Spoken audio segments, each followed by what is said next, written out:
Have you ever felt? Oh my God, this just keeps getting worse. Are you listening? Breakthrough Media.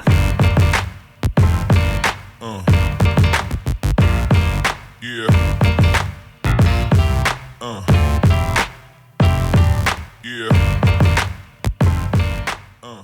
You know, some are so blinded by their hatred of Donald Trump. I'm sure I'm not the first one to spot this, but who in the world thought it was a good idea for Melania to wear this coat in the 9/11 photo?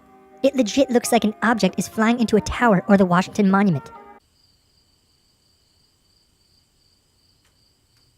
What? Screw you, you're blocked. Oh yeah, Trump is a racist. Yeah, that's a real person. I'm Tyler Zed. Welcome to Zeducation. Welcome back to another episode of Things That Didn't Age Well. And this week we're going to cover something that is very, very important. A bookmark in our history that we need to remember. And this video is documentation. With the 2020 elections coming up right around the corner, people are losing their minds all over again. Case in point, Cher. Cher says that if Trump is reelected, he'll put LGBTQ people in internment camps. You know, some are so blinded by their hatred of Donald Trump that they forget decades of training in their own field. Yes. This again. Yes. I have a friend who legitimately thought this in 2016. And clearly that didn't age well because that hasn't happened and it never will happen. This type of hysteria is something that we need to document and put in the archives of history so that people in the future believe us when we tell them that this happened. Another example that we've covered in previous episodes. This guy who says he sold all of his stocks. What a dumb decision. What a dumb decision. You know, some are so blinded by their hatred of Donald Trump. And that's why I decided to feature Trump derangement syndrome in this week's Things That Didn't Age Well. But first, before we get to that, subscribe. Now, on to this week's Things That Didn't Age Well, Trump derangement syndrome. Number 5. Flip-flopping on issues is one of the most common symptoms of Trump derangement syndrome. Take, for instance, Keith Olbermann, when on November 6 in 2016, he tweeted, Nope, our one bipartisan moment. This man's position at the FBI is no longer tenable.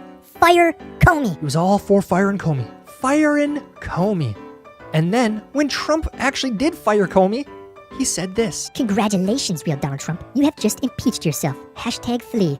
You know, some are so blinded by their hatred of Donald Trump that they forget decades of training in their own field. Keith Olbermann, everyone. Mind you, he's a sportscaster. ESPN, everyone. This is your ESPN of today. Number 4. Moving from sportscaster to the media. Another flip-flop situation here. Let's take a look at one of the reporters at the Washington Post. In 2015, Jennifer Rubin wrote an article titled, Iran is not honoring the deal, so why should we? And that was under Obama, but when Trump gets into office, she writes articles like this. 5 big consequences of Trump's Iran blunder. You know, some are so blinded by their hatred of Donald Trump that they forget decades of training in their own field. That aged so well. Aged so well. You gotta love the media. Number 3. Now, Trump derangement syndrome is not exclusive to lefties. There are many Republicans who have been bitten by the bug as well. John Kasich, he got it pretty bad. In 2015, John Kasich tweeted, absolutely, the Iran deal must be stopped. And in 2018, because John Kasich is a never-Trumper, he said this about Iran. President Trump's decision to withdraw from the Joint Comprehensive Plan of Action was a mistake. So in 2015, it's not a mistake, but then when Trump does it, it is a mistake. You know, some are so blinded by their hatred of Donald Trump that they forget decades of training in their own field. Yeah, that makes sense, John. That makes sense. Number 2. For number 2, we're gonna stick with another Republican, and this one. I love this one. Republican billionaire, wealthiest donor in Ohio, quits nonsense party of Trump. Praises Obama. And then what we've learned about Jeffrey Epstein's mysterious ties to Les Wexner. Wexner? You've got ties to Epstein? This sort of thing ain't my bag, baby. Maybe that's why you don't like Trump. On to this week's number 1. One of my favorites. Jerry Nadler, this is formal impeachment proceedings. Impeach. Jerry Nadler is pushing the impeachment agenda. But what did he say about impeachment under Bill Clinton? In a transcript from 1998, Jerry said this: "There are clearly some members of the Republican majority who have never accepted the results of the 1992 or 1996 elections." You don't say. You don't say. Is that what's happening now, or... Impeach 45! Maybe you should elaborate further. 1 week later, here's Jerry in December of 1998. There must never be a narrowly voted impeachment or an impeachment supported by one of our major political parties and opposed by the other. Such an impeachment will produce the divisiveness and bitterness in our politics for years to come. Trump didn't cause the division. It caused him. And will call into question the very legitimacy of our political institutions. The American people have heard the allegations against the president, and they overwhelmingly oppose impeaching him. They elected President Clinton. They still support him. We have no right to overturn the considered judgment of the American people. Huh. Interesting that you say that with the Democrat president, but now you change your mind. You know, some are so blinded by their hatred of Donald Trump that they forget decades of training in their own field.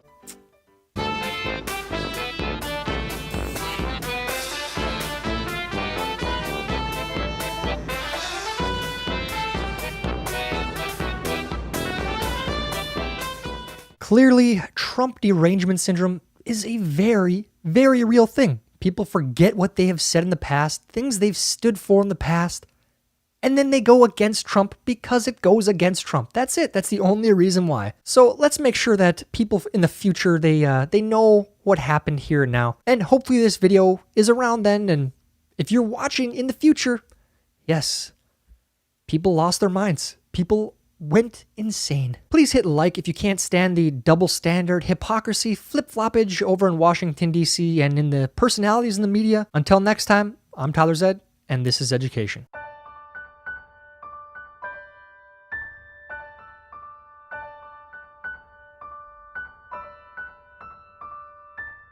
That's all hearsay. This is the land of the free and the home of the brave. And I'm free to go. Colonel, your moral compass is so up, I'll be shocked if you manage to find your way back to the parking lot. Yeah.